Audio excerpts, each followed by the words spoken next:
Olá a todos, tudo bem? Boa noite, bom domingo a todos vocês. Mais uma vez eu, Dr. Clay Brits, neurologista infantil, venho aqui novamente em mais uma Neurolive para conversar com vocês com todo carinho acerca de assuntos sobre autismo. Hoje, como vocês sabem, é o dia para a gente falar de autismo, né? Vocês que já estão acostumados a acompanhar nossas lives. Eu quero dar um abraço a todos que estão começando aqui comigo hoje. Aproveitem esse momento para estar compartilhando, chamando os seus amigos. Boa noite a todos vocês. Vocês podem ver que hoje nós não vamos ter banner. Por quê? Porque eu estou sozinho hoje. E aí, para não ficar tudo invertido, o pessoal demorando para ler, eu prefiro estar conversando com vocês. E nesse momento eu estou vendo também as perguntas serem colocadas, os comentários, tá bom? Oi, Rosângela, Gila Eudoro, Kátia Pessoa, Cleiciane, Roberta Flister, Camila Santiago, Jarina Valmir, boa noite a todos vocês, Mariana Manuel de Limeira, Priscila Teixeira, Carla Maria Schouslen-Brenn, boa noite a todos, obrigado por novamente estarem aqui, para a gente compartilhar conhecimento, tirar dúvidas, bater um papo sobre assuntos tão importantes. Boa noite, Valquíria Alves, obrigado. Elane Garcia, que vem falar que a equipe é linda. A equipe só é linda porque tem vocês com a gente, viu? Letícia Oliveira, professora de Rio das Ostras, boa noite. Penha Medeiros, que está sempre com a gente também, né? Que bom! Vocês estão sabendo, né, Penha? A Lu e a Heloísa estão aí pertinho de você em São Paulo. Que bom, hein? Elas não puderam estar aqui hoje. A Elô está fazendo vestibular, a Luciana está acompanhando ela e trabalhando também, porque a Luciana não para de trabalhar. E nós estamos aqui, meu papel hoje é esse, bater um papo com vocês, né? Sobre autismo. Hoje vocês sabem que o domingo é dia da gente falar de autismo. Lembrando a todos que já conhecem as Neurolives, que nós, infelizmente, essa semana tivemos um dia que não deu para fazer, porque eu estava em trânsito e nós não tínhamos internet, tá, gente? Olha, toda vez que não tiver live, vocês podem ter certeza que não foi possível fazer por questões técnicas, não porque a gente não quis fazer, tá? Sempre o que pode impedir são questões técnicas. Fortes Advocacia, boa noite, Curitiba, que bom, pessoal de Curitiba sempre presente, Beatriz Silva, de BH, perguntando quando que a gente vai para BH. Olha, nesse momento não tenho nada marcado para BH não, tá? Mas ó, eu vou estar em Uberlândia dia 10 de dezembro. A Priming Eventos me convidou para dar uma palestra lá sobre TDAH, teoria e prática. Vai ser um dia todo, olha que gostoso, só falando de TDAH e falando de teoria e prática. Em Uberlândia, dia 10 de dezembro. Entrem no site e na fanpage da Priming e façam inscrição e estejam lá. Né? O pessoal de BH, que eu não vou estar aí tão cedo, então aproveitem. Uberlândia fica um pouquinho longe de BH, mas tudo bem, dá um jeitinho, né? Vai ser muito interessante, viu? Boa noite, Valdirene Rosolém de Campo Mourão, Roberta Flister, né? Que bom, que bom. Olha, Roberto sentiu a minha falta da Lu. Eu também, eu sinto falta de vocês. Eu não consigo mais ficar sem fazer live, viu? Bom, como vocês já devem ter percebido e eu coloquei, a live de hoje é para tirar dúvidas, tá? A live de hoje é para tirar dúvidas. Então vamos já começar tirando dúvida. Vamos lá, já temos 120 pessoas na live. Olha, eu acho que tem pouca gente, hein? Não tá na hora de vocês chamarem mais gente, não? Hoje é dia de tirar dúvida. Quantas pessoas vocês conhecem por aí que estão com muitas dúvidas em relação ao autismo, em relação a questões ligadas a autistas?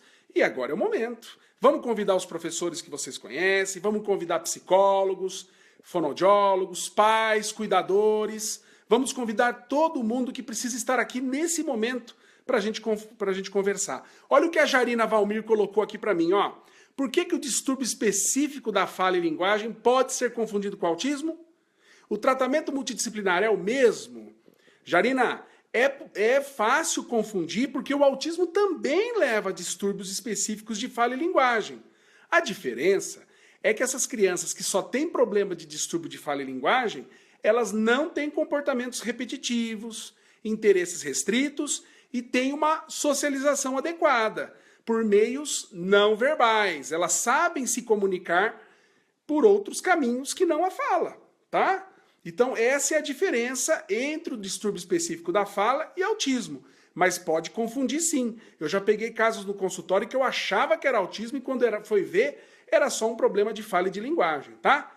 O tratamento multidisciplinar não é o mesmo, mas é necessário. É necessário o suporte da família, é necessário intervenção fonoaudiológica e apoio da escola, tá? Então, vai seguindo aí pelo mesmo caminho. Ó, a Luciana não está aqui comigo em casa, mas já descobri que ela está vendo a nossa live, viu? Que bom, Lu. Um abraço aí.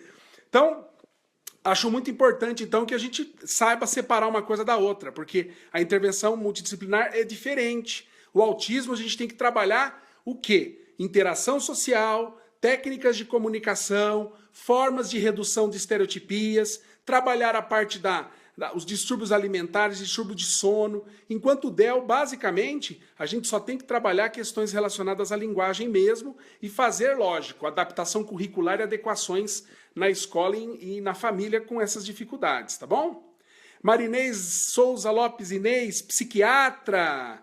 Que bom, Marinês, que bom ter psiquiatras com a gente precisa muito do apoio da psiquiatria para trabalhar com crianças com autismo. Olha, eu estou esperando a pergunta de vocês. Ah, olha aqui, a Adriana Faquin.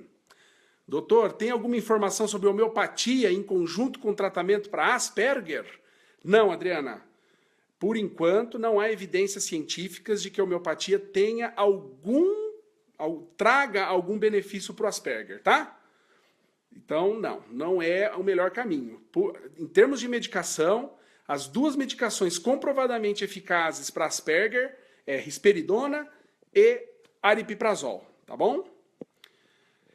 Fortes advocacia. Meu filho tem alguns comportamentos obsessivos. Pode ser toque? Tem algum tratamento para amenizar esses comportamentos de toque? Olha, Fortes, a gente tem que primeiro definir o que é isso. Será que é toque que ele tem mesmo? Ou ele tem alguns comportamentos aí meio obsessivo, mas leves, que dá para você fazer um trabalho comportamental. A minha sugestão é que você leve seu filho para uma psicóloga avaliar e para um psiquiatra infantil avaliar, para ver se isso é toque mesmo. Tem que definir. Me coloque um pouco a par disso se você quiser aqui, tá? Se não, procure um desses dois profissionais. Tauana Correia, a Ritalina tira a fome? Sim. Nos primeiros 2 meses de tratamento, sim, viu, Tauana? Depois, não. A tendência é que isso desapareça. Algumas crianças, às vezes, ficam mais tempo tendo esse efeito colateral. Mas, na maioria das vezes, não. Isso tende a desaparecer. E quando persiste isso, a gente faz ajustes na medicação, cria alguns métodos, entra com medicação que estimula o apetite e dá um jeito de resolver isso, viu? A Roberta Flister diz que quando a gente for pertinho de BH é para avisar. Então tá bom. Ó, às vezes vocês vão ficar sabendo pelas lives, viu? Gente, eu quero mais perguntas. Vamos lá, estou esperando vocês. Não é possível que não tenha. Michele Silva, de Bandeirantes, Paraná, pertinho aqui da nossa casa. Lu, oi Lu, a Lu dando oi para mim. Que bom ter você junto comigo aqui, como sempre, nas lives. Olha, a Ieda Picon fez uma pergunta interessante. O que fazer quando o autista não verbal entra em crise? Então, assim, tem que ver o motivo da crise. Por que ele entrou em crise? Quando ele entra em crise, a melhor coisa a fazer é olho no olho e mostrar para ele, por meio de gestos ou por meio de comunicação visual com figuras, mostrando aquilo que você quer que ele faça. Tá? Nesse caso, é importante usar algumas técnicas de sistema de comunicação alternativa ou sistema de comunicação por figuras, viu, Ieda? Vai se informar um pouco mais sobre isso. Sara Araújo Guzmão, gostaria de saber as características do autismo leve. Então vamos lá, Sara. Você quer, na realidade, saber o que é o leve do autismo, não é verdade? O leve é aquela criança que dá conta da maioria das atividades do dia a dia. Ela tem boa competência intelectual, uma inteligência considerada normal dentro da sua idade e de sua capacidade. Ela tem um nível de escolaridade bom, ela dá relativamente conta de processos de aprendizagem, com algumas dificuldades que podem aparecer, mas precisa de algum suporte em relação à dificuldade que ela tem de lidar com interação social e com algumas atitudes do processo de comunicação, as dificuldades de empatia e alguns interesses restritos que podem atrapalhar ela no cotidiano. Então, trabalhando essas questões, essa criança evolui relativamente bem. O que difere, o que faz ela ser leve, é que ela tem mais autonomia. É isso aí, mais autonomia que os quadros moderado e severo. Gleiciane da Silva, doutor, por favor, cisto pineal interfere numa criança autista? Não, tá? Cisto pineal, normalmente, ele não faz nada. O que pode se esse cisto estiver levando a distúrbios hormonais ou problemas de sono, tá? Aí interfere, tá? Mas se não estiver trazendo efeito nenhum, ele propriamente não leva a nada, tá? Elisângela Silva, doutor, por que o TDAH e o autismo têm muitos traços parecidos? Por que, Elisângela? Dependendo da intensidade da hiperatividade do TDAH, às vezes essa criança tem muita dificuldade de interagir. Ela não para. Ela não tem paciência de brincar no mesmo ritmo que as outras crianças. No mesmo ritmo, de acordo com o brinquedo, de acordo com aquela atividade que as outras crianças estão fazendo. Então passa a impressão, às vezes, de que ela é autista. Como pode ser que seja. Então aquelas crianças com TDAH, que apresentam uma hiperatividade, uma impulsividade muito severa, a custo de não conseguir interagir direito, pode lembrar autismo e tem que investigar autismo nesses casos, tá bom? Rosângela Ferreira, o que entra no TEA dentro do DSM-5? O que entra no TEA? As características do transtorno do espectro autista, tá? Basicamente isso. Não entra mais síndrome de Asperger, não entra mais transtorno desintegrativo da infância, não entra mais síndrome de Rett. O autismo é colocado como um espectro global que dá aquelas características, tá bom? Muito bem, muito bem. Olha, Eliane Nobre fez uma consideração. A pergunta da Jarina sobre a diferença entre distúrbio específico de linguagem e autismo é pertinente porque não confundimos. É verdade. É isso mesmo, dá para separar bem. Doutor, com quantos anos se faz o diagnóstico de autismo? Em qualquer idade, de preferência, antes dos 3 anos. Tá bom? Antes dos 3 anos já dá para fazer o diagnóstico, hein? Não deixem passar dos 3 anos, porque essa idade é primordial para as intervenções precoces, para se reduzir mesmo sintomas alvo do autismo. Então, antes dos 3 anos é fundamental fazer o diagnóstico, tá bom? A Fortes colocou aqui sobre o filho dela, ó, comportamentos obsessivos, pedindo uma palavra específica. Ele pede sempre umas 50 vezes por dia que eu diga uma palavra de segurança dele. Como amenizar? Então tá aí. Eu acho que você tem que procurar um psiquiatra. Isso são sintomas sugestivos de toque mesmo, Fortes. Comece por aí. Não tem como eu falar para você como amenizar sem conhecer o seu filho profundamente. Precisa saber em que momentos, em que situações e que tipo de situação é essa. Gente, estão gostando da live? Era isso que vocês poderiam estar imaginando hoje?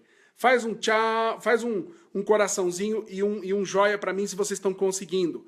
Compartilhem a live, gente. Vamos compartilhar essa live. Chamem mais amigos, né, para vir aqui, para estar presente. Olha, tem uns assuntos aqui muito interessantes. O pessoal está fazendo umas perguntas boas, né? Roberta Flister, Dr. Clay, por que os pais demoram para aceitar mais que as mães que os filhos possam apresentar TEA? Roberta, eu tenho 2 impressões. Por que os homens têm mais dificuldade do que as mulheres? Primeiro, porque eles não convivem tanto com a criança. É mais a mãe, né?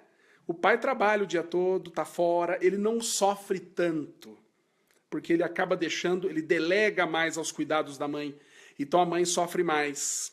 Lógico que ela vai acreditar mais fácil, porque ela sofre, ela vê que a criança tem alguma coisa. E segundo, porque o homem costuma não querer, é um indivíduo que tem mais dificuldade de aceitar que o filho tenha problemas. É uma questão cultural, e eu não culpo eles, não. Eles foram criados para serem fortes, né? Os homens foram criados para não chorar, foram criados para serem mais fortes. A gente não pode ter fraqueza. Se a gente tem fraqueza, a gente é julgado, a gente é chamado de fraco, e homem não pode ser fraco. Então os homens não querem ter filhos com problemas, porque isso sugere que a sua linhagem, que saiu dele, sugere uma fragilidade. Então existe uma questão cultural aí também, tá? Daniela Prado Baca. Ô Dani, tudo bem? A Dani de Porecatu, grande parceira minha de trabalho aqui em Arapongas. Doutor, você sabe de algum protocolo de avaliação específico para avaliação da fala de uma criança de 4 anos? Ele desenvolve a fala, mas com ecolalia pragmática, ou seja, não chega a ser um autismo pelo jeito, né? Parece um distúrbio de linguagem. Olha, Daniela, nesse momento eu não lembro de nenhum protocolo, tá? Mas eu sugeriria que você fosse na literatura atrás dessa autora aqui, ó, Simone Age, com H, Simone Age, tá? Ou também a Beth Lopes, se eu não me engano, é o sobrenome dela, Beth-Lopes. São duas referências maravilhosas para você ir atrás dessa informação. Ah, e Célia Giachetti, com CH. Célia Giachetti. Vai atrás dessas 3 autoras que você vai achar aí alguma coisa, tá bom? Foi o que eu me lembro agora. Gente, já temos 300 pessoas, que bom, hein? Vamos lá, chama mais gente porque tá gostoso aqui, hein? Olha, Verônica Cruz, meu filho tem 4 anos, tem TEA, não consegue pedir para fazer xixi e cocô, né? Não consegue, eu não entendi bem sua pergunta. Tem 4 anos, TEA e não consegue pedir para xixi e cocô, ele pede tudo. Olha, Verônica, tem que treinar. É idade já boa para isso. E autista geralmente tem dificuldade com regras e rotinas. Tente colocar no banheiro figuras de personagens que ele gosta, de coisas que ele gosta. Começa a levar ele para o banheiro, né? Mostra, senta lá no vaso, mostra para ele o que você faz para fazer xixi e cocô. Né? Tem que criar uma rotina, tem que ver detalhes do teu filho aí para te orientar melhor. Mas, a princípio, o banheiro tem que ser um lugar bem confortável. Cuidado com o frio do vaso, às vezes isso incomoda o autista. Cuidado com o barulho da patente, isso incomoda o autista, tá bom? Tem que olhar o teu filho. Bom, algumas pessoas estão dizendo que estão travando, eu estou chegando perto do Wi-Fi aqui agora, tá bom? Janiele Freitas Costa, tenho um filho com autismo, estou querendo outro. Qual a chance de nascer outro filho com autismo? 19%. Tem risco, viu, Janiele? Cuidado, tá? Principalmente se você já passou dos 30, 35, o risco aumenta mais ainda, viu? Muito bem, vamos lá? Eu estou terminando, vamos lá, eu vou para a última pergunta. Mariana Manuel, Dr. Clay, minha filha é autista moderado, mas ela agora está tendo crise de humor. Pois ela está brincando, sorrindo, de repente ela começa e chora muito. Aí dá 5 minutos, nem isso aí ela começa a sorrir. Então, Mariana, 2 coisas podem ser isso. Ou ela está incomodada com alguma coisa do ambiente, que de repente alguma mudança, alguma situação faz ela mudar de humor, ou ela está desenvolvendo um transtorno de humor bipolar, tá? A autista também pode ter transtorno de humor bipolar. Tem que ver com o neuro dela para avaliar isso melhor. Tá vendo? A gente tem que olhar toda a questão que está em volta da criança, viu? Muito bem, gente. Vou dando boa noite para vocês. Acho que foi muito boa a nossa live. Vocês gostaram? Foi bom, né? Foi bom. Olha, Roberta, você está pedindo uma bibliografia, né? Então vamos mostrar uma bibliografia? Eu tenho aqui um livro muito bom, Transtorno do Espectro Autista, Dr. José Salomão Schwartzman. Eu sei que vai parecer ao contrário para vocês, né? Deixa eu ver se eu coloco melhor isso aqui.